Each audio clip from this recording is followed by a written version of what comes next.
How could you betray him like that? Where does that leave our family's 100-year reputation? My words tore away their last shred of cover. My father, Duke Wei, let out a long sigh, flicked his sleeve, and knelt heavily before the emperor with tears in his eyes. Your Majesty, this old minister failed to raise his daughter. I have failed you and failed Great Shu. I raised such a disgraceful sinner. She has shamed our family. I beg your Majesty to take back my ducal title and punish this wicked daughter. The emperor sat in the main seat, his face dark as water, looking at Anna and Jake on the ground with disappointment and disgust. His voice was cold and merciless. You two have treated the law and family rules as nothing. I should have you both executed by slow slicing as a warning to others. The emperor paused, his gaze falling on the coffin in the distance, then sighed. But since Lord Tom died for the country and has not even been buried yet, I do not wish to spill blood at his funeral and disturb his soul. So I will spare your lives. Back then, I arranged the marriage between the Marquis estate and the Duke Wei estate. Now I will decide how it ends. The emperor waved his hand. By my decree, Anna, wife of the Marquis of Dingyuan, has violated her duties as a wife. Strip her of the second-rank honorary title just granted to her. The Marquis estate will divorce her. From now on, you are no longer Lord Tom's wife. Anna collapsed to the ground, her face gray as ash. The emperor closed his eyes, hiding a trace of pain. What a pity. Lord Tom died young for the country, and in the end, not even one widow remains to wear mourning clothes and grieve for him for 3 years. This is truly Great Shu's sorrow. Hearing this, a sharp light flashed through my lowered eyes. When the emperor granted the marriage years ago, the decree only said, the daughter of Duke Wei. It never specified which daughter. It was only because Anna was the eldest legitimate daughter that she naturally married first. And now the perfect chance to become a widow was right in front of me. In my last life, marriage destroyed me. In this life, I did not want to marry at all. But if I stayed unmarried, my father would either send me to a family temple or marry me off cheaply to protect the family's reputation. So why not ask to marry the already dead Lord Tom? He was dead anyway. If I carried the title of his widow and kept mourning for him, I could save the family's shaky reputation and earn respect from the Marquis estate and even the emperor. Once I adopted a clan heir, I would become the real person in charge of the Marquis estate. I could shut the gates and live my wealthy life. Who would dare bully me then? Thinking of this, I took a deep breath, dropped to my knees before the emperor, and knocked my head hard against the ground. Your Majesty! I raised my head, my gaze firm and my voice clear. Lord Tom was a loyal hero of the nation. My elder sister has done something that shames his name. Our family deserves death for this. I, Lucy, am willing to atone for my family. I looked straight at the emperor and said every word clearly.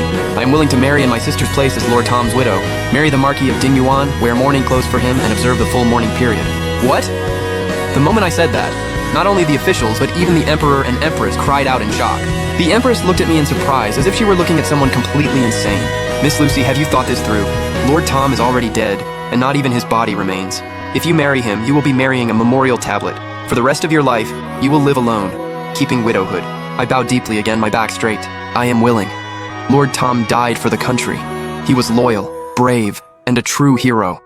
Though I am only a woman, I understand loyalty and righteousness.